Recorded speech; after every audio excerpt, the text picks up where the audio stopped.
ഇനി നമുക്ക് uniform cost സെർച്ചിൻ്റെ algorithm നോക്കാം. ബൈ ഹാർട്ട് ഒന്നും ചെയ്യേണ്ട, ജസ്റ്റ് കാര്യങ്ങൾ മനസ്സിലാക്കുക, ഇതേപോലെ എഴുതുക. അപ്പോൾ നമ്മുടെ അടുത്ത് ഫംഗ്ഷൻ എന്ന് പറയുന്ന യൂണിഫോം കോസ്റ്റ് സെർച്ചാണ്. ഇവിടെ പ്രോബ്ലം കൊടുക്കണം, മറ്റതിനെ പോലെ ലിമിറ്റ് ഒന്നുമില്ല. Returns A solution or failure, ഒന്നുകിൽ ഒരു സൊല്യൂഷൻ തരാം അല്ലെങ്കിൽ ഫെയിലിയർ തരാം.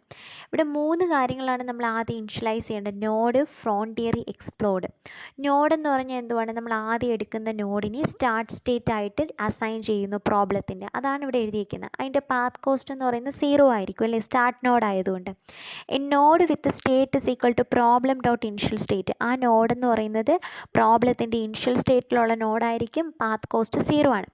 ഫ്രോണ്ടിയർ എന്ന് പറയുന്ന ഒരു പ്രയോറിറ്റി ക്യൂ ആണ്, ordered by the path cost. Path cost വെച്ചിട്ട് കാര്യങ്ങളെ കയറ്റാനുള്ള ഒരു പ്രയോറിറ്റി ക്യൂ. മീൻസ് ഏറ്റവും പാത്ത് കോസ്റ്റ് കുറഞ്ഞത് ആദ്യം ഫ്രോണ്ടിയറിൽ കയറ്റും, അതിനുശേഷം അതിൻ്റെ മുകളിലുള്ളത് അങ്ങനെ അങ്ങനെ നമ്മൾ ആ ഫ്രോണ്ടിയറിൽ ഇൻസേർട്ട് ചെയ്യും. With node as the only element. അതിൻ്റെ താകുള്ള എലമെൻറ്റ് നോഡാണ്. എക്സ്പ്ലോർഡ് എന്ന് പറഞ്ഞാൽ എന്താണ്? ആദ്യം ഇനിഷ്യലി എം ടി സെറ്റാണ്, അതായത് വിസിറ്റഡ് ആയിട്ടുള്ള നോട്ട്സ് കയറ്റാനുള്ളൊരു സെറ്റിനെയാണ് എക്സ്പ്ലോർഡ് എന്ന് പറയുന്നത്. അപ്പോൾ ഇത്രയും കാര്യങ്ങളാണ് നമ്മൾ ആദ്യം പറയേണ്ടത്. ഫംഗ്ഷൻ നമ്മൾ ഡിഫൈൻ ചെയ്യണം, നോഡും ഫ്രോണ്ടിയറും എക്സ്പ്ലോർഡും.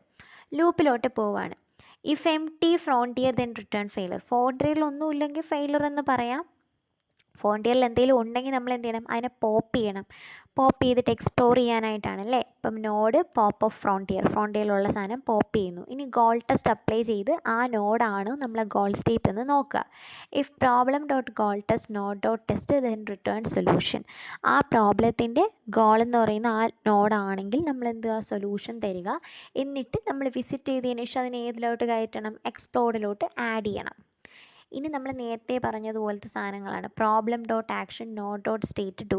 അതായത് നോഡിൽ സ്റ്റേറ്റിൽ ചെയ്യേണ്ട കുറച്ച് പ്രോബ്ലമാണ്, ആക്ഷനാണ്. നമ്മൾ നേരത്തെ പറഞ്ഞ പോലെ ചൈൽഡ് ആണെങ്കിൽ child node problem node action. കഴിഞ്ഞ വീഡിയോയിൽ പറഞ്ഞ സെയിം ഡിസ്ക്രിപ്ഷനാണ്. ഇനി child state is not in an explored of frontier. Suppose ആ ചൈൽഡ് സ്റ്റേറ്റ് ഫ്രോണ്ടിയറിലോ എക്സ്പ്ലോർഡോ ഒന്നും ഇല്ലയെന്നുണ്ടെങ്കിൽ നമ്മൾ ആദ്യം എന്ത് ചെയ്യണം? ഫ്രോണ്ടിയറിൽ അതിനെ ഇൻസേർട്ട് ചെയ്യണം. Frontier insert child frontier.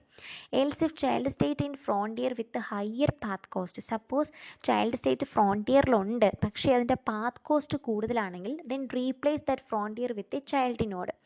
ആ ചൈൽഡ് നോഡിന് വേറൊരു ചൈൽഡ് നോഡ് കൊണ്ട് എന്ത് ചെയ്യണം? റീപ്ലേസ് ചെയ്യണം. അപ്പോൾ ഇത്രയേ ഉള്ളൂ കഥ. അപ്പോൾ കഥ ഞാൻ ചുരുക്കി പറഞ്ഞുതരാം. എന്താണ് യൂണിഫോം കോസ്റ്റ് സെർച്ച് എന്ന് പറയുന്ന ഒരു ഫംഗ്ഷൻ നമ്മൾ ഇനിഷ്യലൈസ് ചെയ്യുന്നു. അതിൻ്റെ അകത്ത് 3 കാര്യങ്ങൾ വേണം. എന്താണ്? നമ്മുടെ ആദ്യത്തെ ഒരു നോഡിനെ ഇനിഷ്യൽ നോഡായിട്ട് സെറ്റ് ചെയ്യുക. പിന്നെ എന്താ വേണ്ടത്? ഒരു ഫ്രോണ്ടിയർ വേണം, എക്സ്പ്ലോർഡ് സെറ്റ് വേണം. ഫ്രോണ്ടിയർ എന്ന് പറഞ്ഞാൽ നോഡുകളുടെ സെറ്റാണ്. പാത്ത് കോസ്റ്റ് ഇൻക്രീസ് ചെയ്യുന്ന രീതിയിൽ അറേഞ്ച് ചെയ്യും. എക്സ്പ്ലോർഡ് ആദ്യം എം ടി ആയിട്ട് വെച്ചേക്കും. ഇനി ഫസ്റ്റ് എന്താണ്? നമ്മൾ എടുക്കുന്ന നോഡ് ഫ്രോണ്ടിയർ എന്ന് പറയുന്ന എം ടി ആണെങ്കിൽ ഫെയിലിയർ റിട്ടേൺ ചെയ്യുക. സപ്പോസ് ഫ്രോണ്ടിയറിൽ എന്തെങ്കിലും ഉണ്ടെങ്കിൽ നമ്മൾ അതിനെ എന്ത് ചെയ്യണം? പോപ്പ് ഔട്ട് ചെയ്യുക, ഗോൾ ടെസ്റ്റ് അപ്ലൈ ചെയ്യുക. അത് ഗോൾ ആണെങ്കിൽ സൊല്യൂഷൻ റിട്ടേൺ ചെയ്യും.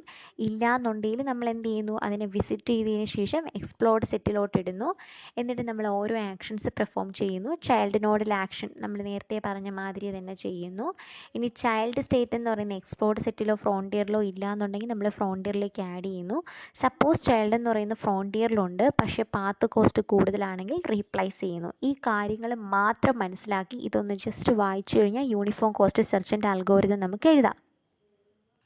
ഇതെന്ന് പറയുന്ന ഐട്രേറ്റീവ് ഡീപ്പനിങ്ങിൻ്റെയാണ്. വളരെ എളുപ്പമാണ്. നമ്മൾ ആദ്യം ഫംഗ്ഷൻ ഡിഫൈൻ ചെയ്യണം. Function iterative deepening search problem പറയുന്നു, ഒന്നുകിൽ ഒരു സൊല്യൂഷൻ തരും അല്ലെങ്കിൽ ഫെയിലിയർ തരും.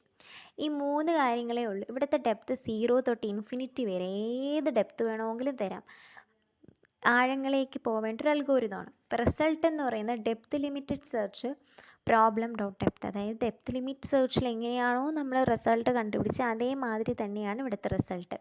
If result is not equal to cut off then result എന്ന് പറയുന്ന കട്ട് ഓഫ് അല്ലെങ്കിൽ കട്ട് ഓഫ് എന്ന് പറഞ്ഞാൽ എന്താണ്? ഫെയിലിയർ അല്ല എന്നുണ്ടെങ്കിൽ റിസൾട്ട് തരിക. അപ്പോൾ ഇത് എളുപ്പമല്ലേ?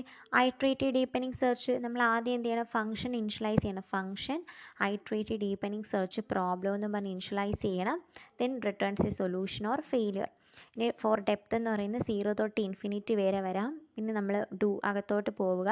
അപ്പോൾ ഡെപ്ത് ലിമിറ്റഡ് സെർച്ചിൽ കണ്ടുപിടിച്ച അതേമാതിരി തന്നെയാണ് പ്രോബ്ലം ഡെപ്ത് ലിമിറ്റ് എന്ന് എഴുതിയാലും കുഴപ്പമില്ല, അതേമാതിരിയാണ് റിസൾട്ട് കണ്ടുപിടിക്കേണ്ടത്.